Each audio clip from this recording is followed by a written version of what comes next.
welcome back to the Best of Investing. I'm Edward Brown, your host, along with Brian Burke and Mark Hunt.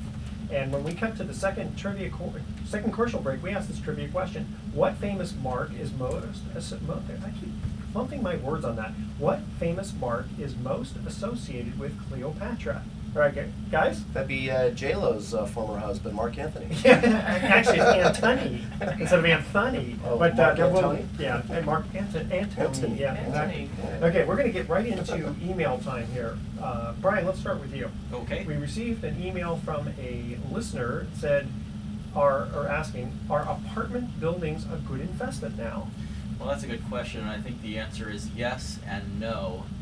Wait, they get to pick one. Yeah, yes or no. I know it's kind of yeah. You're not supposed to have that kind of an answer, right? But sounds like an attorney. It is. It is a little bit like that. Yeah. You know, it's not that great of an investment in my opinion in California. There's a lot of talk about rental property being a great investment now, and I think that that's absolutely true. So people automatically think about apartment buildings, and apartment buildings, while it's a great asset class, you have to be a little bit careful. So. In California, the primary drive behind rental demand is coming from foreclosed former single-family homeowners. And only 1 out of 5 foreclosed former homeowners in California are moving into an apartment. The rest of them are moving into single-family houses. So that's creating a lot of demand in the single-family market. Now, if you get into the core cities in San Francisco, San Jose, where there's job growth, then you're going to see more demand from tenants for apartments, which is good for apartment investors. On the flip side, though, everybody's chasing after those deals, which is causing the yields to go really, really low. Cap rates in quality multifamily assets in core areas can get down as low as 4.5% in California, which to me just isn't enough cash flow to make the deal seem all that great. Unless you can borrow money at 2.5%. Yeah, the numbers just don't really work that great. So you know, I'm a big fan of single family as an asset class in California, but I'm also a fan of apartments in the right markets. So the right markets are the ones where you have a lot of job growth. And right now, I don't know if you guys know this, but Texas is the job growth leader of the nation. If you look back 10 years, this is kind of interesting. Over the last 10 years, there's 700,000 more jobs in Texas now than there was 10 years ago. The next state that ranked number 2 was less than 100,000 jobs. Wow, that's incredible. It's amazing the difference between the two. Well, Austin apparently is a very nice place to live. Austin's a nice place to live. They have a high rate of job growth. Surprisingly to a lot of people, Houston is actually the nation's job growth leader. There were 65,000 jobs created from this September to last September, and they're estimating, preliminary numbers are showing this year to close out at over 80,000 jobs, and next year 84,000 jobs. And it's not necessarily in the oil industry. It's not necessarily oil, it's a very diversified economy. So Jones Lang LaSalle just did a study or a survey and found, the question was, where will investors be putting their money next year?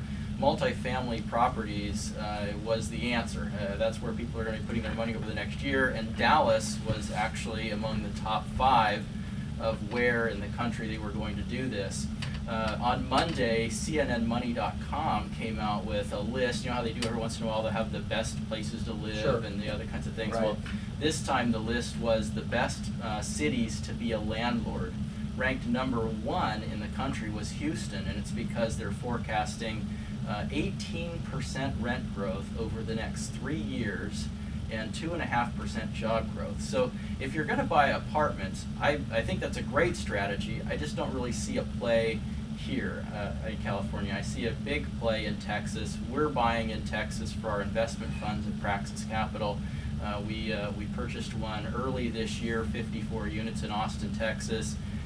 We already exceeded our income projection for 2013, and it's only been 8 months that we've been into that deal. So it's what kind of cash on cash are you looking at? On that deal, it's well, we thought it was going to be 8%. It's turning out to be more like 12 because that's where we had forecast we would grow to. That's amazing. And that's just from periodic cash flow. That doesn't even count any appreciation, and the property's already gone up in value.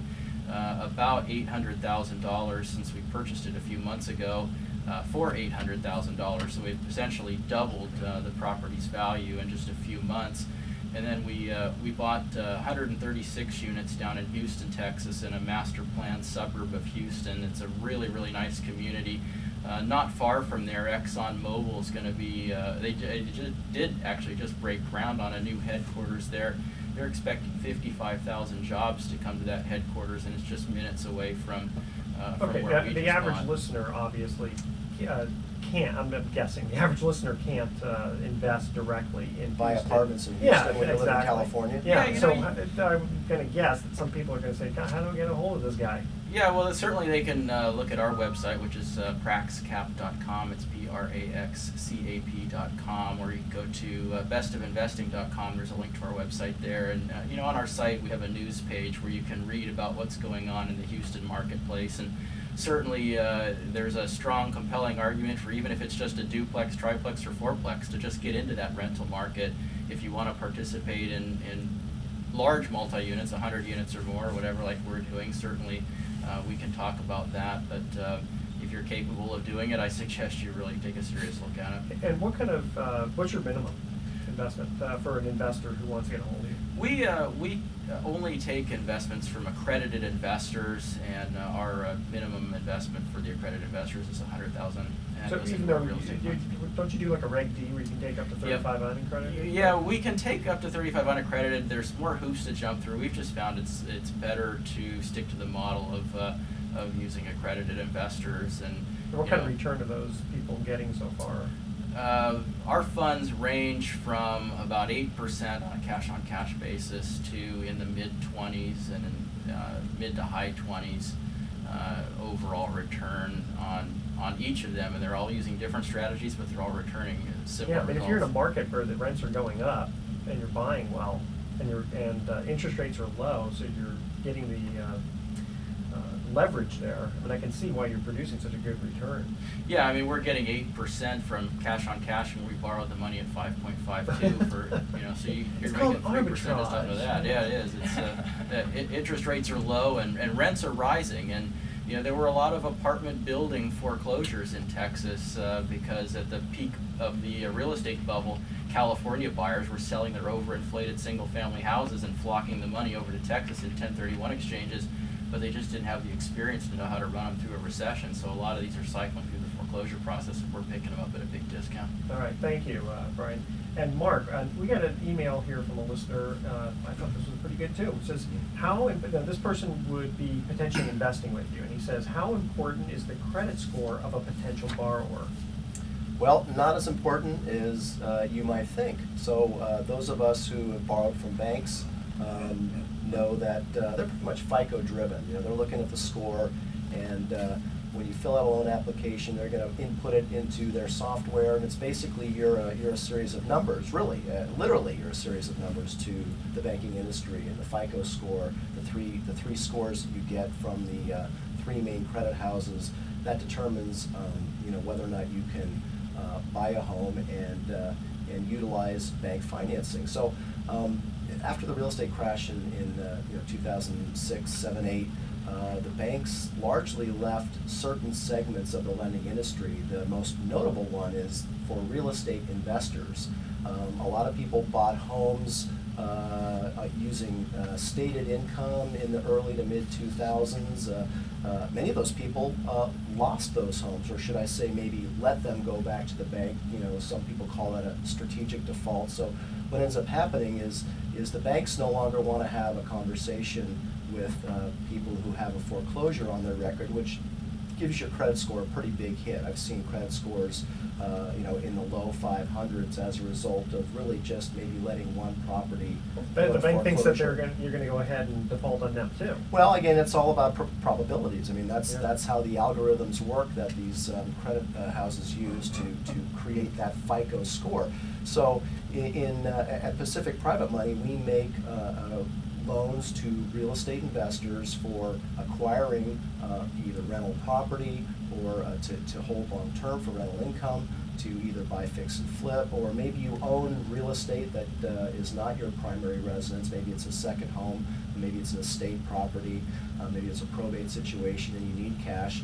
They come to a company like Pacific because we don't we pull credit on our clients, but we don't use FICO score as the driver for whether we make that loan. We're basically looking at, we want to know the story. I'd like to know who we're lending to. So there's a story behind every borrower. And you know, some people call our industry the hard money industry. I think that's an old term. It no longer really applies. The private money lending industry has really come into its own in the last 5 years to pick up the slack left by the banks.